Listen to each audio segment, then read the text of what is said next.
Bonjour à tous, on va commencer. Ravi de vous accueillir au sein du groupe BPCE sur un événement dédié à l'IA, organisé par l'IMA. Rapidement, le groupe BPCE, pour ceux qui ne connaissent pas, c'est un groupe de 100 000 collaborateurs au service de 35 millions de clients. Le groupe BPCE est présent sur la banque de proximité d'assurance avec les banques populaires et les caisses d'épargne.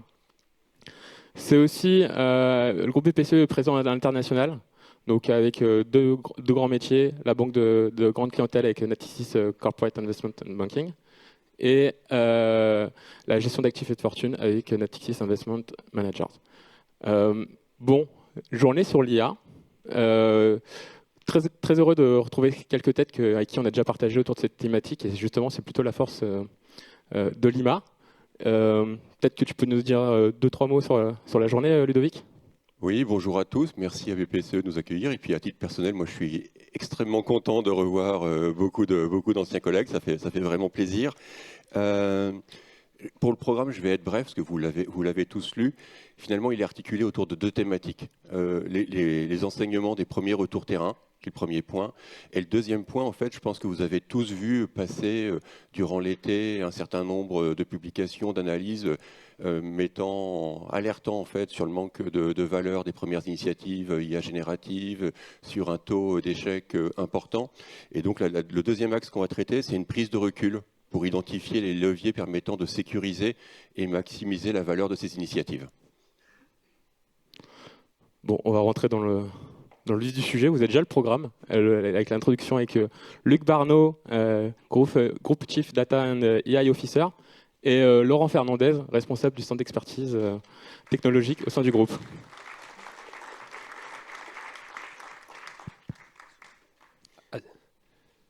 Bon, alors bonjour à toutes et à tous, ravi de vous accueillir à BPCE. Donc quelques mots, donc Luc Barneau, je suis en charge de la data et de l'IA pour le groupe. La data et l'IA, c'est une filière de plein exercice, comme on dit au sein du groupe, au même titre que les RH, risques, etc. Quand je dis le terme de filière, ça veut dire que c'est à la fois une structure transverse centrale, mais c'est aussi une projection de cette filière dans l'ensemble des entités du groupe, Banque Populaire, Caisse d'épargne et tous les métiers centraux du groupe. Donc le métier de la filière, finalement, c'est d'accompagner les métiers sur tout le cycle de la donnée, depuis le fait de collecter la donnée, de la mettre en qualité, de l'exposer et de mettre à disposition tous les outils pour manipuler cette donnée. Et puis bien sûr, avec jusqu'à l'IA, bien sûr, l'IA prédictive, le machine learning. Et puis avec l'IA générative qui est arrivée depuis maintenant 3 ans dans notre quotidien et dans nos vies digitales, on a aussi bien sûr intégré cet enjeu dans la filière data IA pour être en capacité, je dirais, de accompagner les métiers dans leur transformation et d'accompagner l'ensemble des utilisateurs dans l'utilisation de ces nouveaux outils. Voilà, donc on travaille en mode agile. Donc dans mon équipe, on a des profils de type product owner, data scientist, expert IAGEN, et on travaille bien sûr en très étroite collaboration, d'une part avec les métiers et d'autre part avec notre partenaire technologique que représente notamment Laurent. Et Laurent, je te passe la parole. Donc bonjour à tous et bienvenue dans les tours BPCE. Donc moi je suis en charge d'un département qui s'appelle Tech Expertise et Solutions, qui est le centre d'expertise technologique du groupe.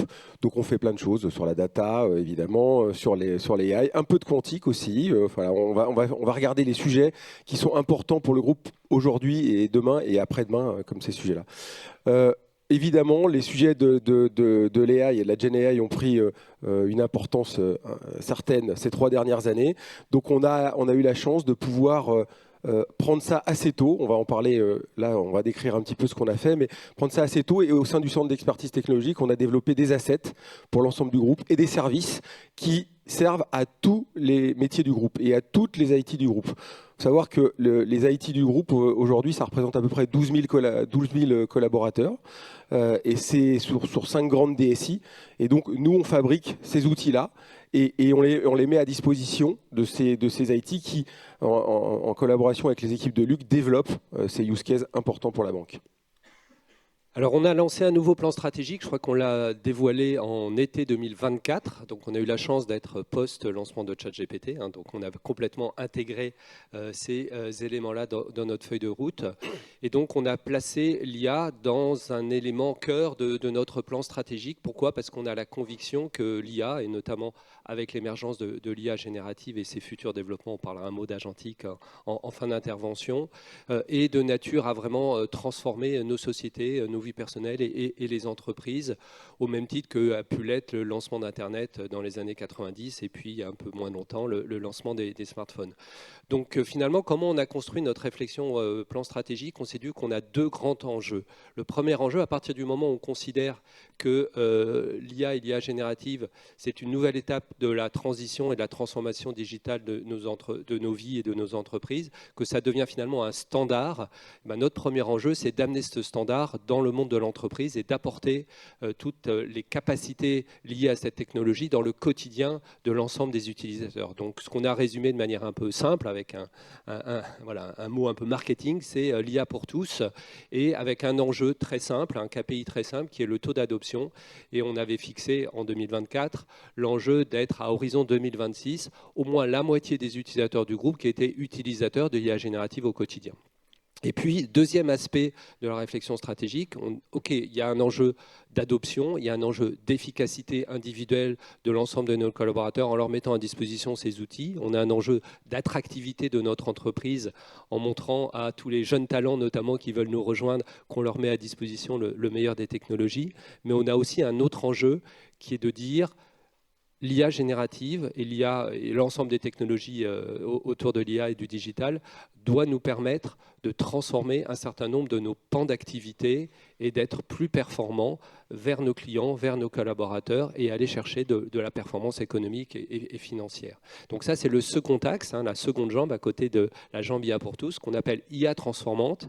Et là, la réflexion qu'on a eue, c'était de dire que on ne va pas se disperser, on ne va pas aller chercher des milliers de cas d'usage, etc. On va fixer des priorités pour la première séquence du plan stratégique, donc 2024-2026, et on a choisi 5 priorités que vous voyez à l'écran sur lesquelles on reviendra. Donc voilà un petit peu, et là on affiche clairement que notre enjeu, c'est d'aller chercher du retour sur investissement, de la performance économique. Donc voilà deux jambes, une jambe IA pour tous, amener l'IA dans le quotidien de nos collaborateurs, et l'IA qui transforme des processus avec un principe de sélectivité. On n'est pas capable de tout changer la banque en 6 mois ou en 24 mois, et donc d'où le fait qu'on est allé chercher 5 priorités.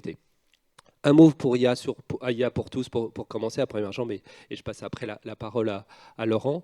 Donc, comme l'a dit Laurent, on a été, je pense, assez rapide à réagir après le lancement de ChatGPT. Alors, notre première réaction a été une réaction un peu dure et brutale, qui était de couper ChatGPT sur les postes de l'entreprise pour des principes que vous maîtrisez bien sûr largement, de sécurité, de maîtrise des fuites de données. Par contre, on a travaillé dur pour reproduire un service de type ChatGPT mais sécurisé qu'on a lancé en pilote automne 2023 de mémoire. Voilà, ça a été notre premier enjeu. On l'a fait en interne. Parce que d'abord, à l'époque, il n'y avait pas forcément pléthore de solutions sur étagère disponibles sur le marché.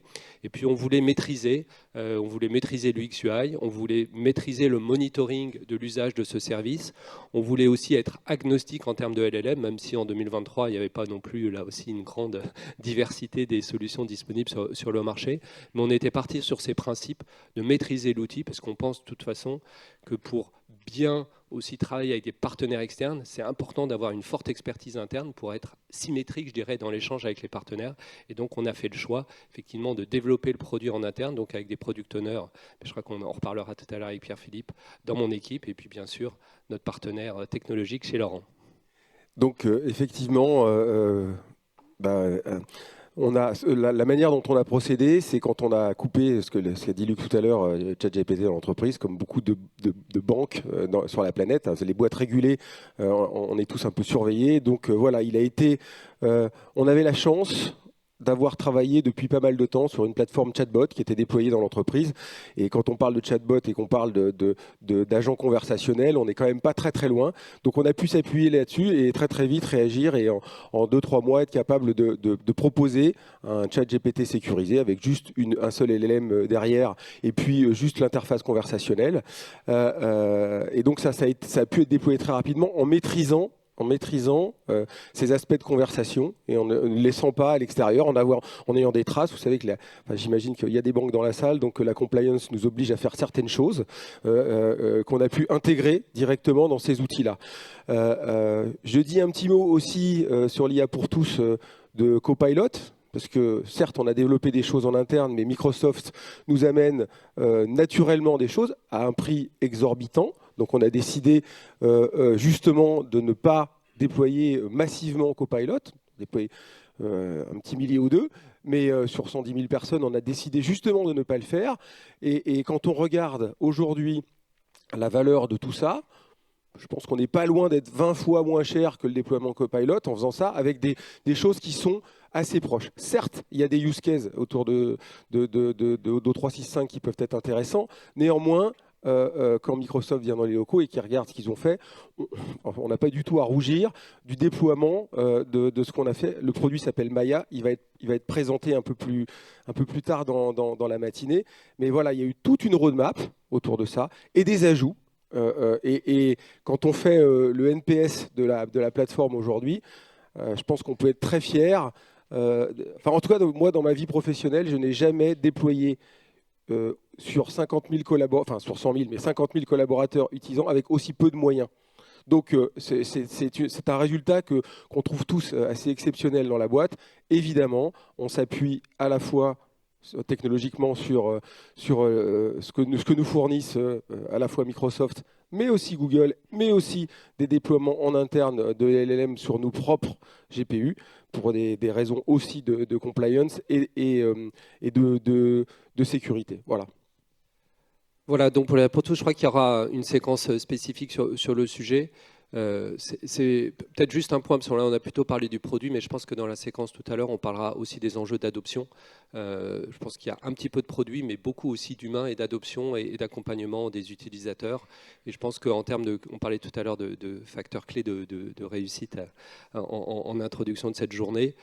Évidemment, il faut avoir une technologie impeccable, mais il faut aussi, et je pense presque plus, travailler sur l'adoption, la formation, l'accompagnement des utilisateurs. Surtout que quand on dit IA pour tous, c'est évidemment un enjeu d'inclusion de l'ensemble des collaborateurs du groupe, mais le quotidien de chacun n'est pas le même. Et donc il y a un enjeu de décliner cette promesse d'IA pour tous en fonction des métiers, des fonctions, et donc toute la logique d'assistant, de prompt par métier, etc., mais sur lequel je pense on reviendra. Donc première jambe, l'IA pour tous. Deuxième jambe, l'IA transformante. Et donc comme je l'ai dit rapidement tout à l'heure, on a choisi 5 axes. 3 autour plutôt de la relation client, hein, donc l'IA pour les métiers de la vente, hein, l'IA pour les conseillers bancaires, des banques populaires, des caisses d'épargne, de Natixis, l'IA pour les clients en intégrant l'IA et l'IA générative directement dans nos espaces digitaux et notamment l'application mobile. L'IA pour les centres de relations, hein, les centres de contact, qui est aussi une façon évidemment d'adresser nos clients. Donc vous voyez 3 axes autour du front, enfin des métiers plutôt de front face aux clients.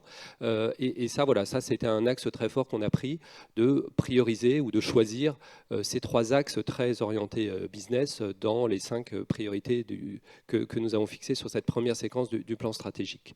Donc là, on va pas, voilà, je ne vais pas forcément détailler ces éléments, mais ça va évidemment de comment on peut assister nos clients dans l'application mobile avec de l'IA pour leur expliquer le fonctionnement de l'application, pour leur donner des conseils, etc. Donc on a déployé depuis maintenant printemps, à mars de cette année, une première version d'un assistant dans l'application mobile. Donc nos 12 millions, 13 millions de clients actifs sur l'application mobile sont exposés à cet outil depuis maintenant plusieurs mois. L'IA pour les conseillers, donc on a travaillé sur tout le cycle de vente du conseiller. Donc je prépare mon entretien, je réalise mon entretien et je fais fait les tâches post-entretien. Et on voit sur l'ensemble de ces cycles-là quel peut être l'apport de l'IA, donc sur la préparation de l'entretien, l'analyse de bilan, sur le compte-rendu d'entretien, post-entretien, etc., le lien avec le CRM. Donc voilà, on a travaillé un peu en mode 360 sur le persona conseiller pour voir où est-ce que l'IA pouvait lui apporter de la facilité, de la performance et de la rapidité, du gain de temps et une plus grande efficacité dans sa relation avec le client. Et puis l'IA pour les centres d'appel, donc ça c'est des choses assez classiques. On a toujours tendance à dire que l'appel le moins cher, c'est l'appel qui n'arrive pas, parce que finalement, on a apporté directement au client la bonne réponse à travers, par exemple, l'application mobile. Mais après, il y a tout le traitement qu'on peut faire, donc soit automatiser un certain nombre d'appels, les appels les plus simples, soit apporter des services aux conseillers pour qu'ils soient plus efficaces. Et là aussi, on a déployé ce type de solution là, depuis maintenant le début d'année sur un certain nombre de nos métiers. Et puis les deux autres axes, qui sont évidemment très importants pour la banque, c'est l'IA au service de la lutte contre la fraude. Donc là, on est encore aujourd'hui plutôt sur l'utilisation classique, je dirais, de l'IA prédictive, mais on commence à travailler sur l'introduction de l'IA générative, parce qu'évidemment, l'IA prédictive, ça permet de détecter les alertes.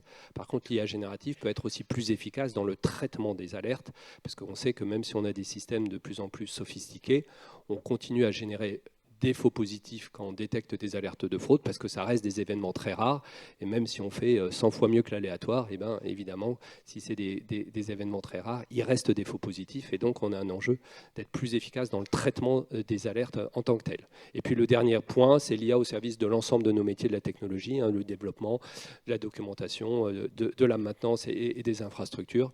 Voilà. Donc vous voyez les 5 sujets qu'on a pris, on a mis quelques chiffres sur le transparent, on n'a pas choisi des sujets qui étaient anecdotique ou à la frontière des grands processus de la banque. On a vraiment choisi 5 sujets sur lesquels on avait une assiette d'usage extrêmement forte. J'ai cité le nombre d'applications mobiles, 11 milliards de transactions, etc. Pourquoi ? Parce qu'on veut avoir de l'impact financier, de l'impact sur l'entreprise. Et c'est pour ça qu'on s'est dit, plutôt que de multiplier des petits tests sur des sujets un peu périphériques à nos core business, on va plutôt mettre en avant et prioriser nos investissements sur des sujets cœur business sur lesquels on aura un levier. Donc c'est difficile de dire au début si on va gagner 5%, 10%, 15%, 30%, 40%. Alors les consultants, ils commencent toujours à 30%. Voilà.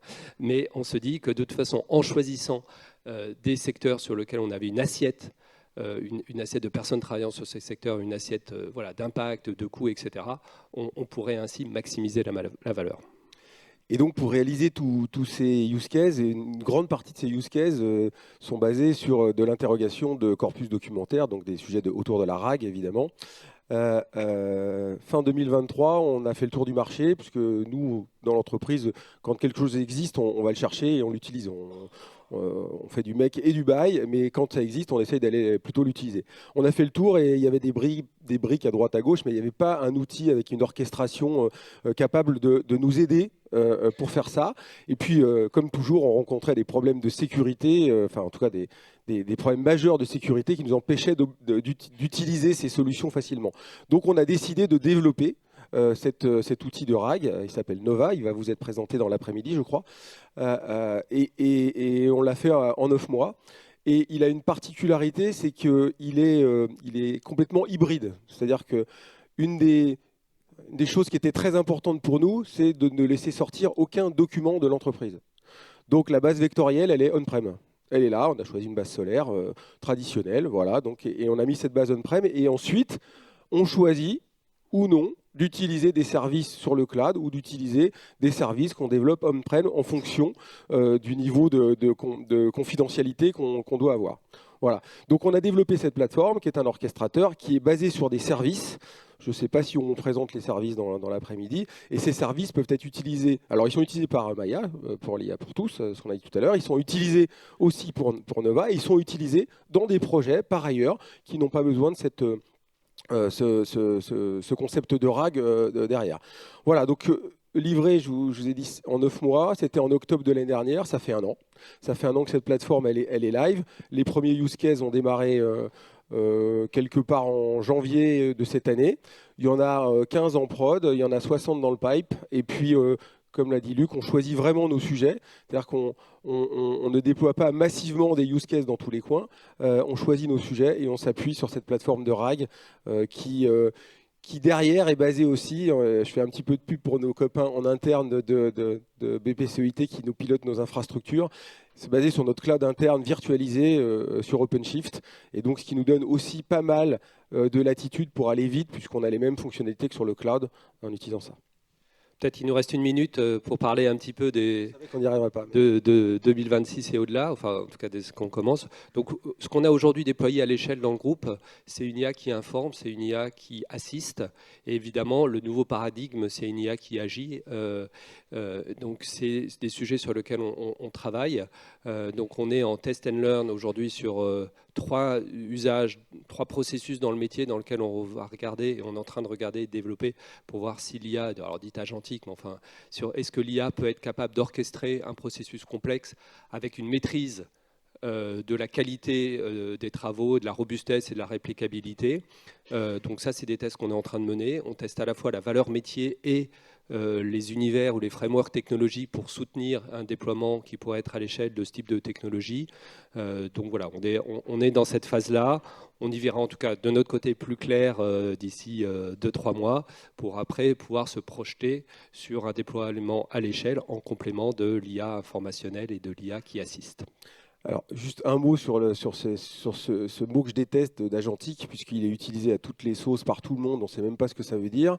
Évidemment, les éditeurs poussent ça parce que c'est marketingment parlant pour eux, c'est vachement intéressant. Puis ils essayent de rentabiliser leurs investissements aussi. Nous, on essaye de le prendre, comme disait Luc, d'ici à la fin de l'année, de choisir une voie et en tout cas sur la partie technologie, de comprendre tout ça. C'est-à-dire que pour comprendre tout ça, il faut descendre un peu plus bas, il faut regarder les protocoles sous-jacents, qu'est-ce qu'un serveur MCP, comment on expose avec du A2A, et les plateformes. Les plateformes qui nous offrent ça aujourd'hui, elles sont absolument pas claires sur tous ces sujets-là. C'est un peu le Far West. Donc nous, on essaye d'enlever toute la fumée là qu'on voit aujourd'hui, et on va choisir une direction. Et puis évidemment, on va bouger sur cette direction parce qu'on est sûr que ce qu'on va choisir ne sera pas exactement ce qui va se déployer. Mais en tout cas, voilà, on est dans cette phase de soyons humbles. On sait tous lancer des serveurs MCP sur le réseau, mais comment ça dialogue les uns avec les autres, comment on va faire. Voilà, c'est exactement ça qu'on est en train d'essayer, nous, de travailler d'ici à la fin de l'année. Super, ben voilà, c'est le mot de la fin. Merci, bonne journée à toutes et à tous.